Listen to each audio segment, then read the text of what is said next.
Hello friends. आज हम भारतीय संविधान के भाग 5 जो संघ की कार्यपालिका से संबंधित है और इसके बारे में हम जानेंगे। तो स्टार्ट करते हैं। भारतीय संविधान के भाग 5 में संघ की कार्यपालिका का प्रावधान है जो केंद्र सरकार के प्रशासन, कार्यों और शक्तियों का निर्धारण करता है। इसमें राष्ट्रपति, उपराष्ट्रपति, प्रधानमंत्री और मंत्रिपरिषद से संबंधित प्रावधान शामिल है। संघ कार्यपालिका में ये सभी प्रमुख पद भारतीय संघ के प्रबंधन और संचालन में अपनी महत्वपूर्ण भूमिका निभाते हैं। ठीक है, तो हम इन सभी पदों के बारे में एक एक करके जानेंगे। तो सबसे पहले देखेंगे हम राष्ट्रपति। तो भारतीय संविधान के अनुच्छेद 52 से 62 तक राष्ट्रपति की भूमिका, अधिकार, चुनाव, कर्तव्यों का विवरण दिया गया है। राष्ट्रपति भारत के राज्य का प्रमुख और सर्वोच्च संवैधानिक पद होता है ना। अगर आप कोई पूछे भारत का प्रथम नागरिक कौन है, तो भारत का प्रथम नागरिक राष्ट्रपति कहलाता है ना। प्रथम नागरिक कौन कहलाता है? राष्ट्रपति कहलाता है। किसी भी प्रकार की कोई संधि होती है या कोई एग्रीमेंट होता है दो देशों के मध्य जिसमें भारत सम्मिलित हो, तो वो राष्ट्रपति के नाम से की जाती है। राष्ट्रपति के नाम से की जाती है। परंतु भारत में संसदीय प्रणाली को अपनाया गया है, इसलिए राष्ट्रपति भारत में नाम मात्र का प्रमुख होता है। नाम मात्र का प्रमुख होता है, जबकि वास्तविक प्रमुख कौन होता है? भारत में वास्तविक प्रमुख अगर देखा जाए तो प्रधानमंत्री होता है। वास्तविक प्रमुख प्रधानमंत्री होता है। राष्ट्रपति का चुनाव कैसे होता है? राष्ट्रपति का चुनाव एक निर्वाचक मंडल द्वारा किया जाता है, जिसमें संसद के दोनों सदन के निर्वाचित सदस्य और राज्य विधानसभाओं के निर्वाचित सदस्य शामिल होते हैं। मतलब इसका चुनाव, राष्ट्रपति के चुनाव में संसद के दोनों सदनों के निर्वाचित सदस्य और राज्य विधानसभाओं के निर्वाचित सदस्यों को लिया जाता है। अर्थात ये कहने का तात्पर्य है कि मनोनीत सदस्य राष्ट्रपति के चुनाव में भाग नहीं लेते।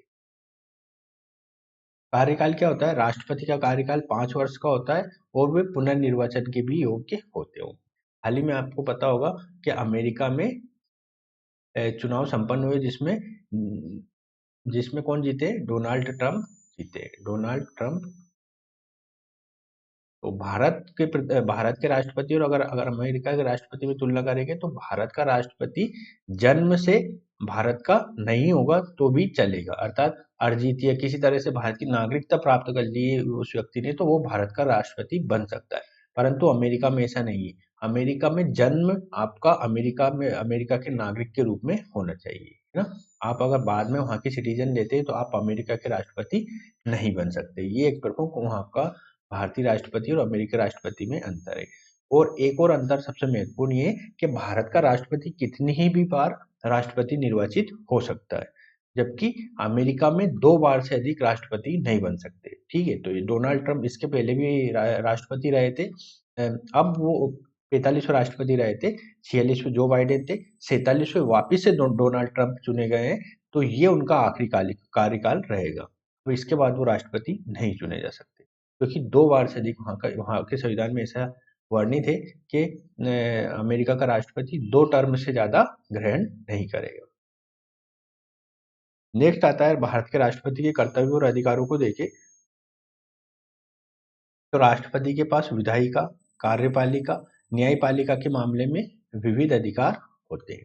ठीक है, मतलब जैसे अगर विधायिका में अगर आप देखेंगे तो भारत का राष्ट्रपति जो संसद द्वारा बिल संसद में जो बहुमत से साधारण बहुमत, विशेष बहुमत से पारित किए जाते हैं, उन पर अंतिम अपनी अनुमति देता है। कार्यपालिका ही कार्य करता है, जैसे विभिन्न प्रमुखों को नियुक्त करता है, जैसे संघ लोक सेवा आयोग के अध्यक्ष और सदस्यों को नियुक्त करता है, सुप्रीम कोर्ट के जजों को नियुक्त करता है। ठीक है, के को नियुक्त करता है। न्यायपालिका के मामले में भी बहुत सारे अधिकार होते हैं। जैसे आप देखेंगे जो न्यायिक शक्तियां भी इसको प्राप्त है ना। क्षमादान की शक्तियां जिसे कहते हैं, आर्टिकल 72 के तहत विभिन्न प्रकार की क्षमादान की शक्तियां भारत के राष्ट्रपति को प्राप्त। राष्ट्रपति संसद के विधेयकों पर हस्ताक्षर कर उन्हें कानून बनाने की प्रक्रिया पूरी करते हैं। उनके पास विधेयकों को पुनर्विचार के लिए भेजने का भी अधिकार होता है। आर्टिकल 111 के तहत राष्ट्रपति पुनर्विचार के लिए विधेयक को भेज सकते हैं। जबकि अगर यही चीज आप देखेंगे तो अमेरिका में इस संदर्भ में वीटो के अधिकार होते हैं। भारत में प्रत्यक्ष रूप से वीटो नहीं होता है, लेकिन अनुच्छेद 111 के तहत राष्ट्रपति पुनर्विचार के लिए भेज सकता है, अपने पास रख सकता है ना, या मना कर सकता है। ठीक है, तो इस तरह के अधिकार भारतीय राष्ट्रपति को भी प्राप्त है। आपातकाल की स्थिति में राष्ट्रीय, वित्तीय और राज्य आपातकाल राष्ट्रपति के पास विशेष शक्तियां होती है। मतलब आपातकालीन शक्तियां भी राष्ट्रपति को प्राप्त होती है। अनुच्छेद 352 से लेकर 360 तक आपातकाल के बारे में वर्णन है। ठीक है, राष्ट्रीय आपात की बात करें तो 352 में राष्ट्रीय आपातकाल का वर्णन है। 356 में राष्ट्रपति शासन, जो राज्यों में अगर विशेष स्थिति को देखते हुए वहाँ की सरकार को हटा दिया जाता है और राष्ट्रपति शासन लगा दिया जाता है, अर्थात प्रत्यक्ष वो राज्य केंद्र सरकार के नियंत्रण में आ जाता है। और 360 को आज तक लगाया नहीं गया है, लेकिन ये वित्तीय आपात से संबंधित है। जब कभी भारत की वित्तीय साख खतरे में हो या ऐसा अनुमान लगाया जाए कि भारत की साख को खतरा हो सकता है, तो राष्ट्रपति 360 का प्रयोग करके वित्तीय आपातकाल की उद्घोषणा कर सकता है। भारत में 352 का प्रयोग 3 बार किया जा चुका है, अर्थात भारत में आपातकाल 3 बार लगाया जा चुका है। जबकि 356 के बारे में हम देखें तो राष्ट्रपति शासन के संदर्भ में काफी प्रयोग होता है ना। राष्ट्रपति शासन का प्रयोग बहुत बार हो चुका है। इसके संदर्भ में विभिन्न कोर्ट केसेस भी हुए थे, जैसे डीसी वाधवा केस। अगर आप इनको पढ़ेंगे तो राष्ट्रपति शासन के बारे में आपको काफी चीजें पढ़े मिलेंगी।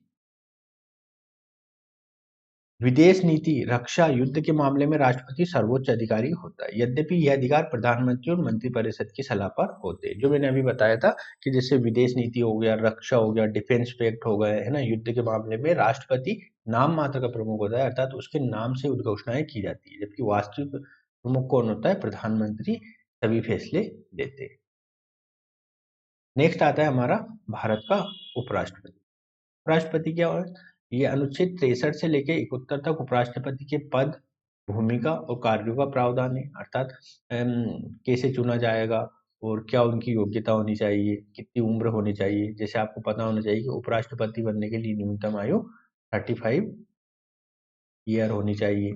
और उपराष्ट्रपति जो भारत का उच्च सदन है, उच्च सदन राज्यसभा का पदेन सभापति होते हैं, है ना, पदेन सभापति होते हैं। और इनके कार्य क्या होते हैं? उपराष्ट्रपति के कार्य ये होते हैं कि अगर जो राज्यसभा के सदन का संचालन करना होता है, ठीक है। और ये भारत का द्वितीय प्रमुख अधिकारी होते हैं। उपराष्ट्रपति राष्ट्रपति के बाद दूसरे प्रमुख अधिकारी होते हैं। उपराष्ट्रपति का चुनाव को अगर देखें तो उपराष्ट्रपति का चुनाव संसद के दोनों सदनों के सदस्यों के द्वारा किया जाता है। दोनों सदनों के सदस्य में मनोनीत भी आ जाएंगे और निर्वाचित भी आ जाएंगे।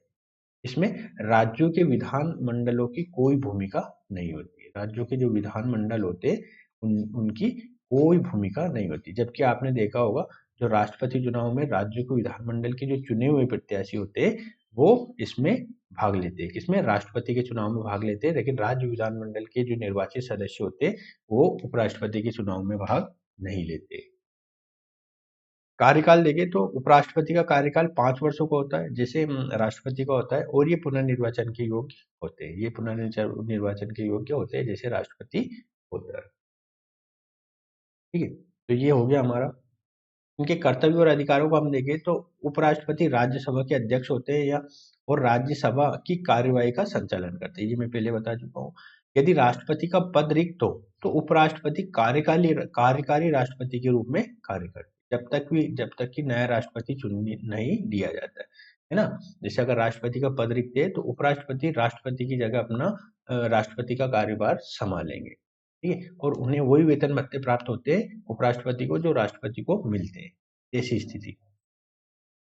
एक और कंडीशन आती है राष्ट्रपति के संदर्भ में हम देखें, यदि राष्ट्रपति का चुनाव या किसी कारण उनको अयोग्य घोषित कर दिया जाता है ना, चुनाव अयोग्य घोषित कर दिया जाता है, कोई ऐसी स्थिति आ जाती है कि राष्ट्रपति को हटाना पड़ रहा है, कोई ऐसी स्थिति आ गई, अगर राष्ट्रपति ने जो निर्णय ले लिए, जहां पे हस्ताक्षर कर दिए, वो मान्य होते हैं, है ना। अगर उनको पहले हटा भी दिया जाता है तो वो सब मान्य होते हैं जब तक वो राष्ट्रपति रहते हैं। ठीक है, तो ये बात आपको विशेष रूप से ध्यान रखनी है।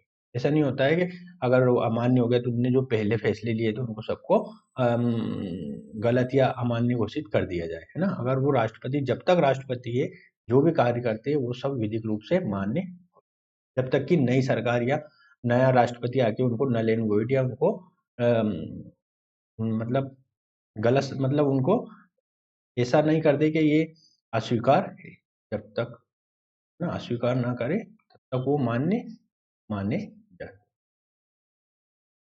अब आता है हमारा प्रधानमंत्री प्रधानमंत्री और मंत्रिपरिषद के बारे में। भारतीय संविधान का अनुच्छेद 74 और 75 के तहत प्रधानमंत्री और उसकी अध्यक्षता में मंत्रिपरिषद का गठन का प्रावधान है। प्रधानमंत्री का चयन प्रधानमंत्री राष्ट्रपति मतलब प्रधानमंत्री का चयन राष्ट्रपति द्वारा। प्रधानमंत्री का चयन तो सामान्यतः आप देखेंगे तो जो बहुमत वाली सरकार होती है, जो बहुमत प्राप्त होता है उनमें से प्रधानमंत्री का चयन किया जाता है, परंतु इसको नियुक्त कौन करता है? राष्ट्रपति करता है ना। जो राष्ट्रपति का अधिकार होता है कि प्रधानमंत्री को नियुक्त करे, और आमतौर पर राष्ट्रपति संसद के उस व्यक्ति को नियुक्त करते हैं जो लोकसभा में बहुमत प्राप्त कर जो बहुमत प्राप्त दल का जो नेता होता है लोकसभा में, उसे राष्ट्रपति नियुक्त किया जाता है। अर्थात जिस भी पार्टी को लोकसभा में बहुमत प्राप्त होती है और उस बहुमत प्राप्त करने वाले का जो दल का अध्यक्ष होता है या नेता होता है, जो सर्वमान्य नेता होता है, वो प्रधानमंत्री के रूप में नियुक्त होता है और उसे राष्ट्रपति नियुक्त।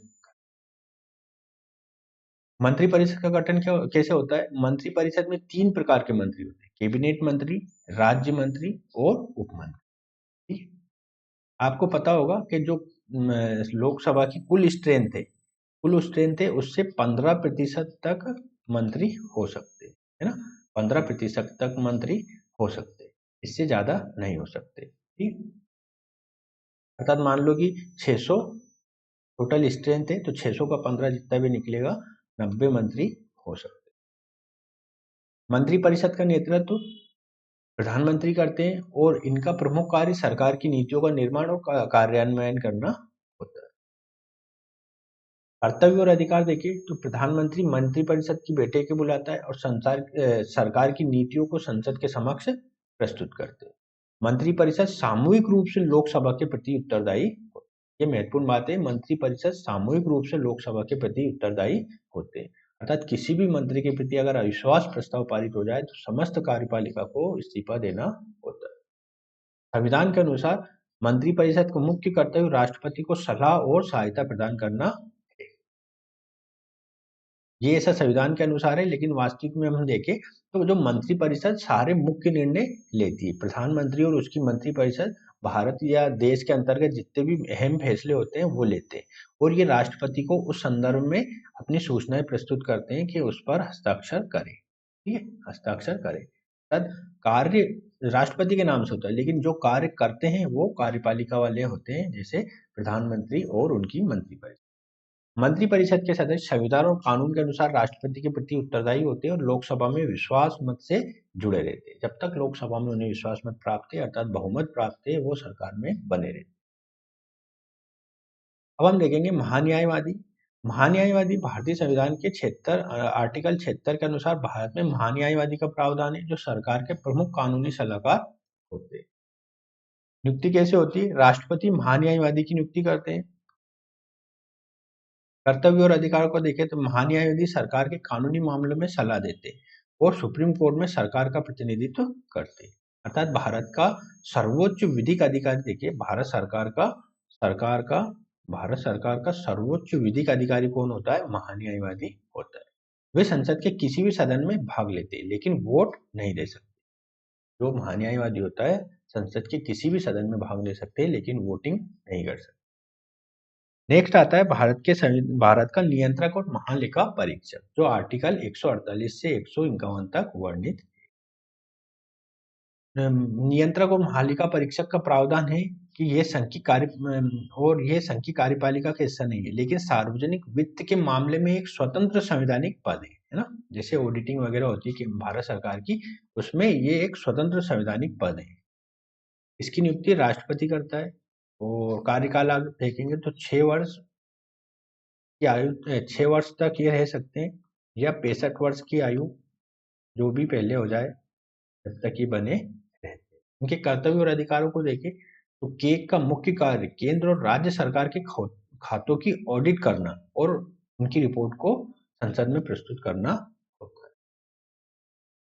अब संघ कार्यपालिका की सामूहिक जिम्मेदारी होती है। मंत्रिपरिषद लोकसभा के प्रति सामूहिक रूप से उत्तरदायी होती है। यदि लोकसभा में मंत्रिपरिषद के विरुद्ध अविश्वास प्रस्ताव पारित हो जाए तो उन्हें पद से इस्तीफा देना पड़ता है। कार्यपालिका के विभिन्न अंग आपस में मिलकर कार्य करते और केंद्र सरकार को कुशलतापूर्वक संचालित करने में सहायता प्रदान करते हैं। ठीक है, निष्कर्ष रूप में क्या लिख सकते हैं? संघ कार्यपालिका की संरचना और कार्यकाल संविधान ने विस्तार पूर्वक निर्धारित किया है। इसमें राष्ट्रपति सर्वोच्च संवैधानिक प्रमुख होते हैं, जबकि प्रधानमंत्री और उनकी मंत्रिपरिषद सरकार का वास्तविक संचालन करते हैं। उपराष्ट्रपति, महान्यायवादी और कंट्रोलर एंड ऑडिटर जनरल इस संरचना को मजबूत बनाने में सहायता प्रदान करते हैं। ठीक है, अब भारत की जो कार्यपालिका है, आप अगर थोड़ा अमेरिका की कार्यपालिका से देखेंगे तो एक अंतर ये आता है कि भारत में संसदीय प्रणाली को अपनाया गया है ना, भारत में संसदीय प्रणाली को अपनाया गया है, जबकि अमेरिका में प्रेसिडेंशियल सिस्टम मतलब अध्यक्षात्मक प्रणाली को अपनाया गया है, अध्यक्षात्मक प्रणाली को अपनाया गया है। इससे ये हो जाता है अंतर कि भारत में जो कार्यपालिका है वो विधायिका का हिस्सा रहती है ना, जो भारत में जो कार्यपालिका है वो विधायिका का हिस्सा रहती है, विधायिका का हिस्सा रहती है, जबकि अमेरिका में देखेंगे तो वहाँ की कार्यपालिका अलग से चुनी जाती है और विधायिका अलग से चुनी जाती है। एक प्रमुख तो ये, इसी कारण यहाँ पे भारत में सामूहिक उत्तरदायित्व का कार्य चलता है, जबकि अमेरिका में ऐसा नहीं है। ये एक प्रमुख अंतर है। भारत में संसदीय व्यवस्था अपनाने के भी आपको ऐतिहासिक रूप से पता होगा कि जब भारत स्वतंत्र हुआ था तो जो इंग्लैंड में चली आ रही थी संसदीय, इंग्लैंड की जो संसदीय प्रणाली से हम रूबरू थे या हमको काफी अच्छे से चीजें पता थी, इसलिए हमने संसदीय प्रणाली को अपनाया था। ठीक है, तो ये पूरी चीजें हैं भारत के संघ की कार्यपालिका के बारे में। अगले वाली वीडियो में हम अगले टॉपिक के साथ मिलेंगे, तब तक के लिए नमस्कार।